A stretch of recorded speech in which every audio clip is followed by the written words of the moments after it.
All right.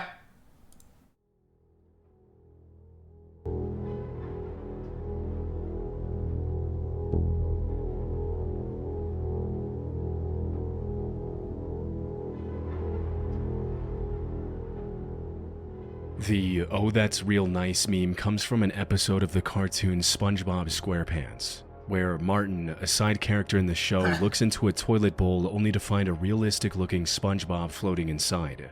The moment itself tied into the overall plot of that episode. Oh, that's just the ahead. meme that came out of it was meant to contrast someone doing an ordinary task like going to the toilet or clocking in at work with an unusual or disturbing discovery. And while most of the posts mentioned completely fictional events, a few instances of the meme format referenced real events that actually happened. This particular incident took place at the Bethlehem wastewater treatment plant on January 7, 2000. A worker named Scott Batchman had clocked into his night shift at around 11 p.m. when he noticed a pink, fleshy object while cleaning out a catch basin. He took it out and rinsed it off to get a clearer look. However, nothing could have prepared him for what that object turned out to be. Scott was holding one half of a human brain in his hand. It was a bit difficult to identify, but Scott's past work experience at a coroner's office allowed him to confirm that it was real and not a prop. He immediately contacted the authorities and handed it over to them. This discovery happened on a Friday night, so a proper analysis didn't happen until Monday. However, according to initial reports, the brain looked like it was fresh and had not been in the sewer system for very long. The situation became worse when it was sent over to a DNA lab for testing, which confirmed that it belonged to a person. Unfortunately, authorities Say you swear it belonged to someone. Like... DNA on record, making it impossible to determine whose brain it was. The treatment plant also received waste from 13 different municipalities, so they couldn't link it to a nearby missing person report either. The question now was, how did a piece of human brain end up in the sewer system in the first place? One possible explanation the authorities considered was that it came from a medical cadaver, suggesting that a medical student might have flushed it down the drain either on purpose or somehow by accident. However, the lack of any major decomposition pointed to a much darker possibility. The brain likely came from the victim of a homicide, with the killer attempting to destroy evidence by dismembering the body and flushing the pieces down the toilet one by one. Unfortunately, it seems their plan worked as intended. The investigators were never able to link the discovery to any reported crimes, leaving the case an unsolved mystery to this day. I mean, really though, if you were to kill someone, what is the best way to hide the body? Not that I would by any means, or not that I have by any means. Like, how can you really like, realistically speaking, what is the best way to just get away with this? Wouldn't it just be burning the corpse? No? Dissolve on acid, probably? You guys just be watching Breaking Bad, though. Shut the fuck up, bro. Like, shut up, bro. Shut up. Dude, the best way is Loki. Shut up, bro. Yo, we all seen Breaking Bad. We all seen Breaking Bad, bro. Like, you ain't slick for saying that, bro. No, ironically, it is so. Is it though? Wouldn't the best be to just burn the body? Maybe. And maybe, I don't know. No?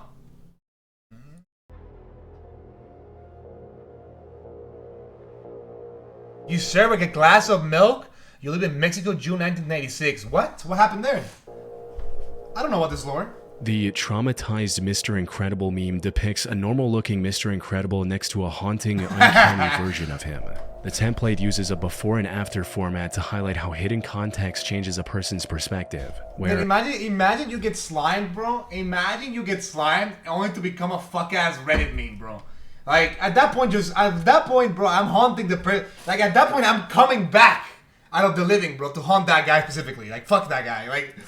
People who don't know see a surface-level image or phrase and remain blissfully ignorant, represented by a smiling Mr. Incredible. In contrast, people who know understand the dark, tragic, or disturbing reality behind the subject, represented by his hollow-eyed, traumatized face. This specific version of the meme refers to a silent tragedy that occurred in many parts of Mexico in the late 1980s. And the cause for it originated over 7,000 miles, or more than 11,000 kilometers away in Ukraine. On April 26, 1986, the Chernobyl nuclear plant suffered the worst nuclear disaster in history. During a botched safety test, a massive power surge caused Reactor 4 to explode, releasing a plume of radioactive fallout that drifted across Europe. The immediate blast killed 2 workers, while dozens more lost their lives to acute radiation sickness shortly after trying to contain the fallout.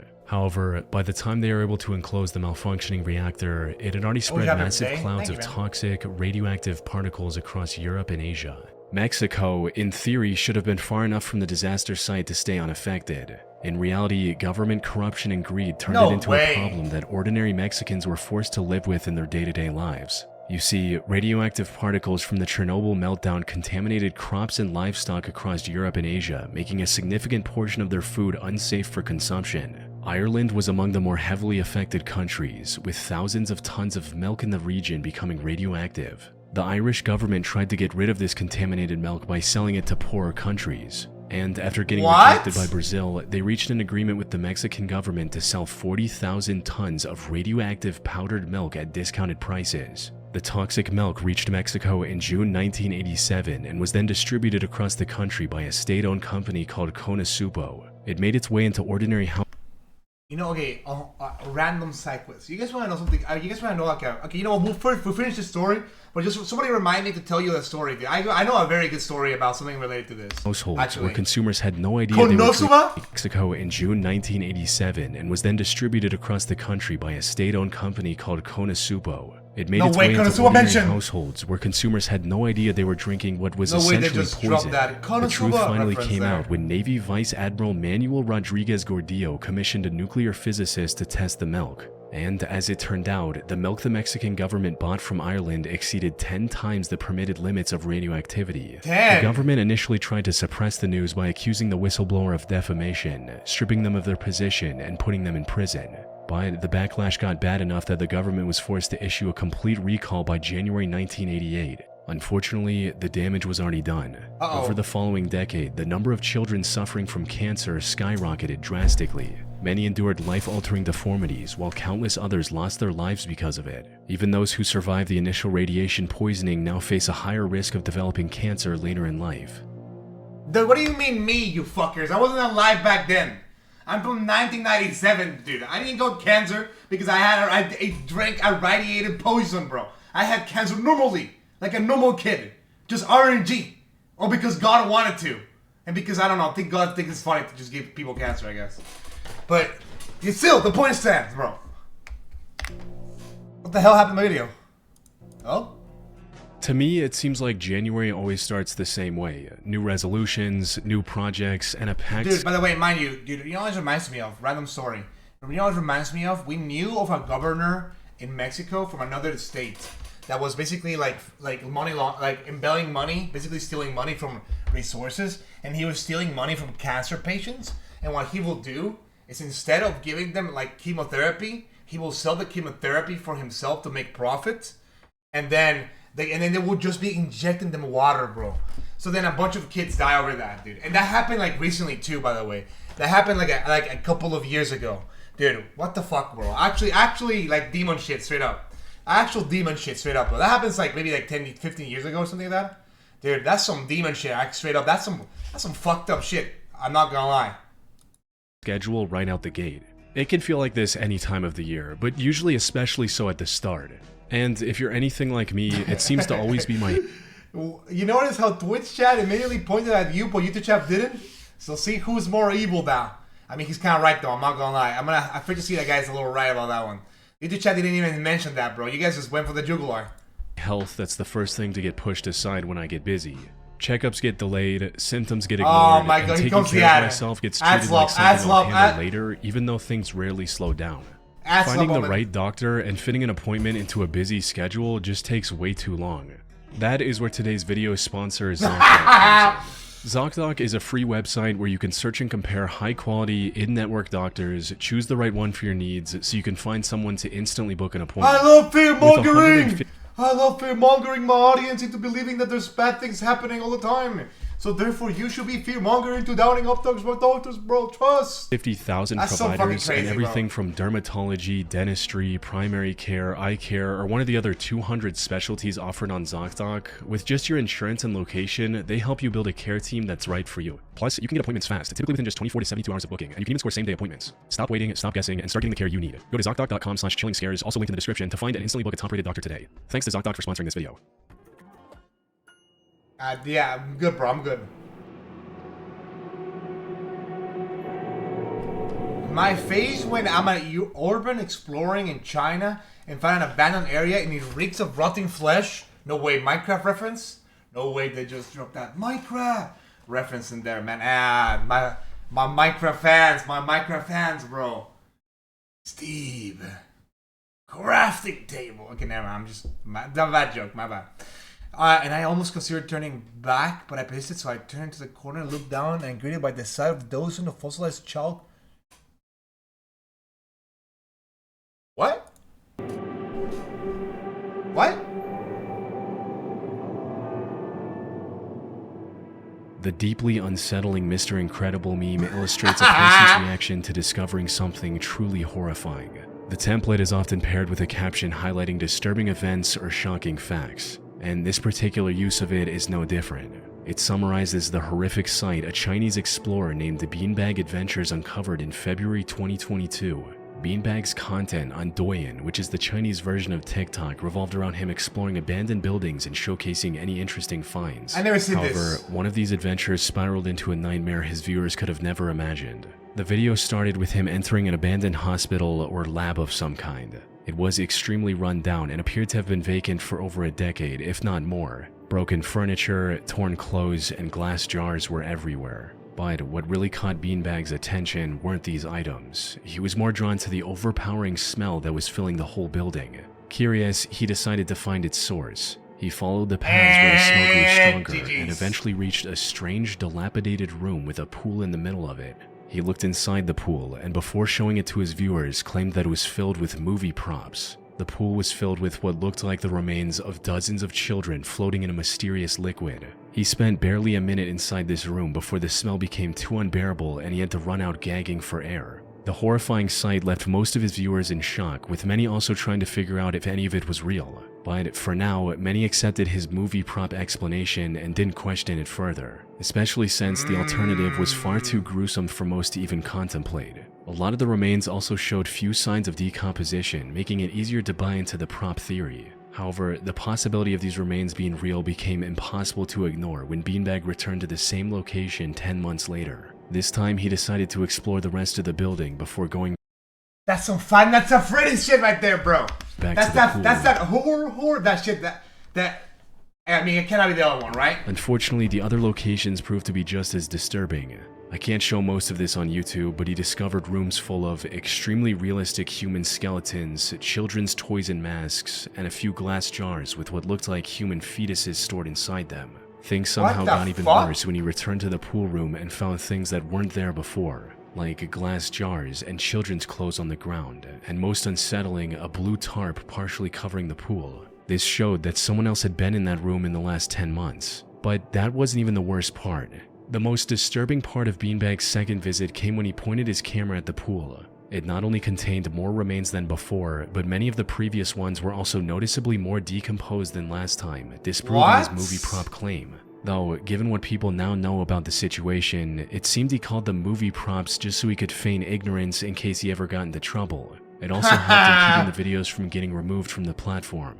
Put simply, Beanbag and now most of his audience suspected that this room was a part of an illegal organ harvesting operation known as a corpse factory. You see, China has one of the lowest organ donor rates in the world due to cultural reasons. Yet, despite this limitation, the process of actually getting an organ for a transplant is relatively easy as long as you have the money. That's because most of these organs are said to come from China's massive black market, where merchants illegally abduct victims to meet the demand. Some reports also claim that the Chinese government is somehow involved in this operation as well, with it allegedly harvesting from minority prisoners that aren't even on death row. Even if the government wasn't involved, Beanbag was putting a target on himself by possibly exposing such a large-scale criminal operation. So, acting clueless was his best bet. But even then, his safety wasn't guaranteed. Fans were worried about his well-being. This concern became even more substantial when Beanbag's Douyin account got terminated out of nowhere shortly after posting the second video. Viewers believed that whoever Beanbag exposed was trying to silence him before the story could spread further. Though, just as they were about to lose hope, Beanbag returned to the internet with new videos. However, the 2 videos of him exploring the hospital were now deleted from his account. Beanbag also kept posting more videos exploring other abandoned buildings and never even brought up the hospital again. If someone was trying to silence him, wouldn't it be easier to make him disappear, or at the very least keep him off the internet forever? So, what's going on here? Well, the internet has come up with many theories trying to solve this very question, but nearly all of them contain contradictions or details that don't align with the known facts. The most popular of these theories is that the room was... You think that maybe what happened was that probably that the Chinese government said like, yeah, bro, like you can't be you can't be showing this. Now the thing is basically though, like,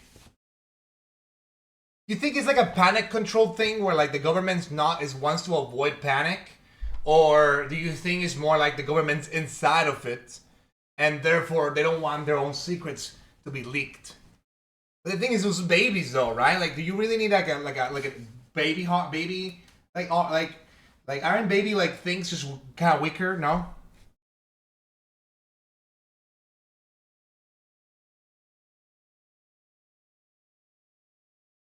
I don't know. It wouldn't surprise if the government was inside of it though. Probably a little bit of both. It's a very authoritarian state that's very keen on censorship. I don't know. I have thoughts on that personally, and a lot of the times people would just be saying, "Well, China sucks because it's authoritarian or whatever the hell." But the thing is, it's like, isn't China one of the most like successful countries out there? Like, question for a lot of people. I'm curious to hear what the chat says. All right, guys, you have two options. Option number one, you're free to do as you want. You're completely free whatsoever, but at the cost of people are retarded. Most of the time, nothing gets progressed and nothing gets ever done, but at least you're free. Or option two, you have less rights, but your country actually tries their best to like appeal to used to like discard victims after harvesting. To appeal to their viewer base, their fucking citizens, right? Would you rather be one or would you rather be two?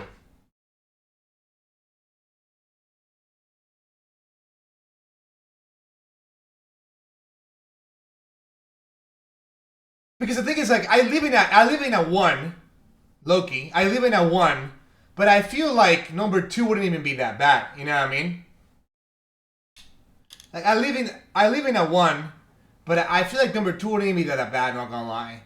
Like, I don't know. I'm okay with like not shit talking the government if the government's building fucking like railroads and shit like that. I mean, I don't know. Maybe I'm alone on that. Maybe that's just a bad take of seeing things. But I don't know. Their organs. But here's the thing, if someone was actually running a massive criminal operation, wouldn't it be much safer for them to hide the evidence in mass graves or use industrial incinerators to cremate the remains? Especially if the Chinese government was involved, as many suspect. As for his account getting temporarily banned, that could be explained by Doyen simply taking it down due to the excessive gore his videos showed, which is also why he was allowed to return after deleting those videos. Alternatively, some also believe that this room was the trophy room of sorts for a serial killer. But the sheer number of victims makes that highly unlikely, even if it was a group of multiple killers. Then there's also the possibility that Beanbag faked the whole thing to go viral. Dude, I just had a crazy thought though. So, do serial killers now care about how bad a corpse smells? Like, is it like kind of like weed, where like once you smoke it too many times, the smell starts... Oh, it smells like heaven. Is it like that for them too? Like, do they eventually get like, smells like rotten child corpse? Oh, like is that how they feel or no? No, like viral, or that it was an art project of sorts. And while he wouldn't be the first one to try something like this, the remains in the pool were way too real to be fabrications. Beanbag would also have to spend tens, if not hundreds of thousands of dollars to commission such a large quantity of props for both videos, all without getting any real return on his investment, so the remains were most likely real. Unfortunately, there's no way for us to determine how they got there. Beanbag stopped uploading in April 2024 and hasn't returned to the internet since. He also never shared the location of the building, so no one else can investigate it either. And as far as I was able to find, the authorities never looked into this, leaving this whole thing unsolved. And GG's, Beanbag got slammed, bro. They slammed Beanbag after that one. No way, the soy drag, bro. Chills.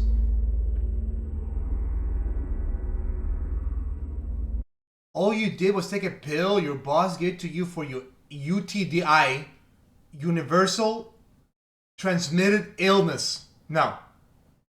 Ultra No, I don't know what TI is. You haven't slept in months. You know you will die. What would happen? What?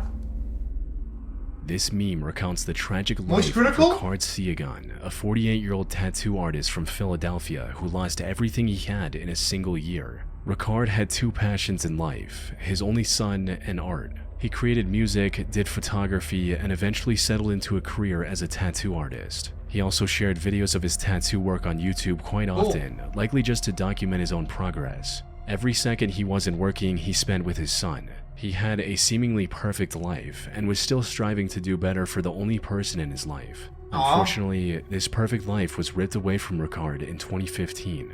This was the year he moved to Philadelphia and started working there as a tattoo artist. However, months into his new employment, he contracted a urinary tract infection, or UTI for short. The pain was so severe that it made it impossible for him to work. But since his insurance didn't cover UTIs, he couldn't afford to go to a doctor. With no other option, Ricard spoke to his boss about his illness, hoping for help or at least some guidance. And as it turned out, his boss had also gone through a UTI recently. His boss still had some of the antibiotics his doctor prescribed, which he happily handed over to Ricard. Ricard was a bit skeptical at first, but a single dose dramatically reduced his pain. So he kept taking the antibiotics and was soon well enough to return to work. But before he could celebrate his recovery, Ricard noticed another major health concern. He was experiencing insomnia, making it difficult for him to sleep each night. Unfortunately, that was only the beginning. The insomnia was getting worse with each passing day. 4 months in, and it became severe enough to prevent him from sleeping altogether. None of the treatments he tried worked, and he was rapidly running out of options. So, in January 2016, he uploaded a video asking for the internet's help, titled, "Che fatal insomnia neurotoxin induce, CNS seeking neuroscience hospital support or stem cell hope," where he went over all the disturbing details of his condition. Insomnia? My brain also Is that a video looking game? forward to sleep, but the activity of the brain is never calmed down. It's been 4 months since my brain is active. It never sleep. It never want to go down. And when my body asks my brain that I need to rest and sleep, there's no connection, but there is a feedback. There is a really painful feedback, physical feedback, and neuron feedback. Ricard explained his condition as fatal familial insomnia, a devastating neurological disorder that essentially locks the brain in a state of permanent wakefulness. No way, that's caused by real? a genetic mutation that targets the thalamus, the section of the brain responsible for transitioning the mind from consciousness into sleep. What made the already terrible situation even more tragic was that he was also separated from his son. He had to return to Indonesia due to his mother's hospitalization. But the insomnia now left him bedridden, unable to fly back to his son in Philadelphia. Ricard still wanted to do everything in his power to survive for his son, but the constant unbearable pain was also sapping away his will to live. I need life. I have my sons in Philadelphia now. I left him. I have no choice. Because I don't want to leave him. I need life. I need to survive. I don't want him to lose me. I don't want to lose him. Good lord, From bro, there, that's scary. Ricard kept posting updates on his condition, and even shows what happens anytime he tried to sleep. But here's the thing, Ricard wasn't suffering from fatal familial insomnia, because that disease is genetic. Okay, cool, I guess. Cool story, but hear me out. Isn't there like medicine for sleeping? I mean, I hate to be that guy, bro. Well, what's stronger? What's stronger? Your brain or horse tranquilizer? Like, let's be real for a second. Bro. Like, who's gonna, like... You tell me that the brain's just gonna fucking knock it off like it's nothing, dude. Come on, dude. He's broke? Oh, right. I forget that you guys have to pay for a lot of money for your medicine. Fucking shitty ass countries, bro. Can't relate. I mean, sure, I get shocked, but at least I can buy medicine like it's nothing, so. Get shit on, pussies.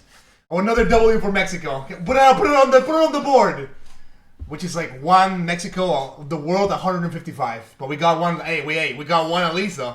So there's that. It's not something someone can just contract out of nowhere, and no one in his family had this prior to him. Wait, what about the Sasa? Ricard's neurological issues were the side effects of ciprofloxacin, the antibiotic Ricard took from his boss for his UTI. Ciprofloxacin falls under a type of drug known as fluoroquinolones, and they are incredibly dangerous. Taking them without proper precaution can cause total neurological degradation. Unfortunately, even after knowing what it was, Ricard couldn't do anything, Why and his not? condition was getting worse with each passing day. He was starting to get delirious and began posting rants that made Delirious? little sense. Conspiracy theory has never been a theory. It's a practice. So the world that created by the system. Without sleep, the cells in his body were also starting to die, leaving him even more immobilized than before. He received some hope from a doctor in Beijing who offered a cutting-edge procedure that had previously worked for one patient. However, the procedure's cost was beyond what Ricard could afford. Oh no. And while he did set up a fundraiser, the donations never reached the required amount. No! And after struggling with his condition for over a year, Ricard sadly passed away on the 6th of December 2016 in Indonesia. Unlucky, bro.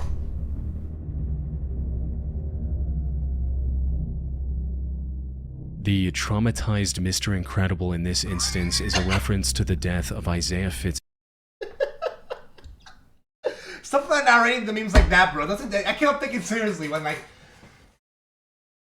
This is the story of the SpongeBob meme that looked mortified. Come on, son. Come on, son. Like, come on, son. Like, wrap it up, bro. Gerald, an 18-year-old teen from Missouri who lost everything due to an internet argument. The incident happened on April 25th, 2023. Internet argument? when a No guy way. named Tanner Watkins uploaded a new profile picture on Facebook with his girlfriend, to which Isaiah reacted with a laughing reaction.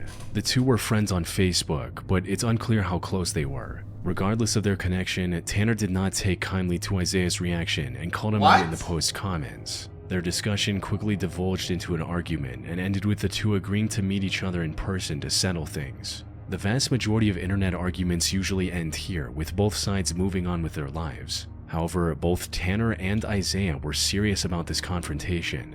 After agreeing on the spot and time, they met up at the Rotary Park in Sykeston, and unfortunately neither side was open to a discussion. As soon as they got close to each other, both opened fire from their cars. Isaiah was fatally shot seconds after the shootout started and passed away before help could arrive. The 18-year-old girl Isaiah brought with him also received life-threatening injuries. Fortunately, she managed to pull through after multiple surgeries. As for Tanner, he somehow managed to avoid conviction for the death of Isaiah, though he was eventually sentenced to 7 years in prison for an unrelated shooting in 2025. He goes slam with an emoji? Really? He goes slam with an emoji. You mean to tell me this guy died because he emoji replied to something? America for you, baby. That's allowed the free, the promised land, if you will.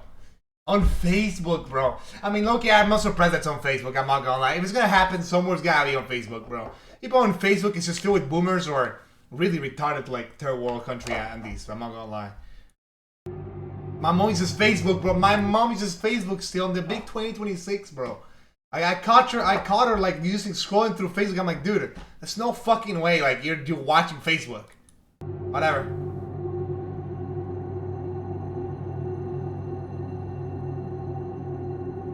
What a lovely day on September 30, 1982 in Winfield, Ill. I have used this bottle of Tylenol to relieve post-birth discomfort. This bottle smells very weird. Oh, and she's dead. This meme is about a deadly attack that happened in Chicago in 1982 regarding Tylenol pain relief capsules. On the morning of September 29, a 12-year-old girl named Mary Kellerman took a capsule of extra-strength Tylenol to soothe a sore throat. But instead of feeling relief, she collapsed and passed away shortly after. That same day, a 27-year-old postal worker named Adam Janis also took Tylenol for his headache. Seconds later, he suffered what appeared to be a heart attack and tragically passed away. While his family gathered to mourn his death, his brother Stanley and sister-in-law Teresa each took Tylenol from the same bottle Adam had used. Within hours, those two were dead as well. By the time the connection was made, 3 more people, including 27-year-old Mary Reiner, 31-year-old Mary McFarland, and 35-year-old Paula Prince had also lost their lives. Testing revealed that the Tylenol capsules they had consumed were laced with potassium cyanide, one of the deadliest poisons in the world. Cyanide? And since the victims were spread across different suburbs, investigators quickly realized this wasn't a manufacturing error. Someone had gone into local grocery stores No and pharmacies, pulled bottles off the shelves, laced the capsules with poison, and put them back to be purchased by unsuspecting strangers. Investigators had no way of knowing how many other poison bottles were still on the shelf. So, in an unprecedented move, the makers of Tylenol, Johnson & Johnson, stepped forward. They issued a nationwide recall of approximately 31 million bottles, a value of over $100 million at the time. Authorities also urged the public not to take any Tylenol product, and for good reason. In the early 1980s, over-the-counter medicine was sold in simple bottles with easy-to-open caps. There were no plastic neck seals, no foil liners, and no crazy how you can just die like the that, bro. realization that a complete stranger could turn a common household item into a weapon of mass murder changed this mindset overnight. In response to the tragedy, the FDA introduced stringent new regulations. The CIA went Within crazy with 6 this one. months, Tylenol returned to shelves in the first ever triple seal packaging. This included a glued outer box, a plastic wrap around the cap, and a foil seal over the mouth of the bottle. However, even this was not a perfect solution. In the months and years following the attack, police stations across the US were flooded with hundreds of copycat reports. And while many of these were hoaxes, some turned out to be legit. Like in 1986, when 23-year-old Diane Ellsroth died after taking a Tylenol capsule laced with cyanide in New York. That same year, fuck? another medication named Excedrin was targeted in Washington state, leading to 2 more deaths. These attacks forced the pharma industry to evolve this packaging further and make poisoning more difficult. However, while the attack led to an overall positive change, the original 7 victims never received the justice they deserved. Despite a massive investigation, Holy a fuck, bro. $100,000 reward for information, and several suspects, no one was ever charged with the actual murders. One of the He got suspects, away with named it James too? Lewis, actually contacted Johnson & Johnson, claiming he would stop the killings if they sent him $1 million in ransom. But investigation revealed that he had nothing Fucking to do idiot. with the actual attack. Fucking He was just trying to stupid take advantage of an already tragic situation. The most popular theory Fucking is that this idiot, bro. attack was carried out by one of Johnson & Johnson's competitors to ruin their reputation, which makes a lot of sense considering Tylenol's market share dropped from 35% to 8% following the incident. That said, it could still have been the work of a deranged serial killer intent on claiming as many lives as possible. Unfortunately, investigators found no solid clues like fingerprints or CCTV footage that could help us confirm or deny these theories. That's a little crazy. Well, that's a little bit of the usual people died ass video. Interesting video though, not gonna lie. Interesting video. A little creepy. It's an alright video, I'm not gonna lie. It wasn't that bad. I learned a lot of things like dead babies and the eating medicine is bad. Daily fear-mongering dose. Waiter, I've been enjoying life a little too well. Can you show me a video where people just die? Like, yes, why not, bro? Alright. We have no horror sub, so we're not doing the most disturbing things on the nation internet. I'm good with that one, I'm not gonna lie.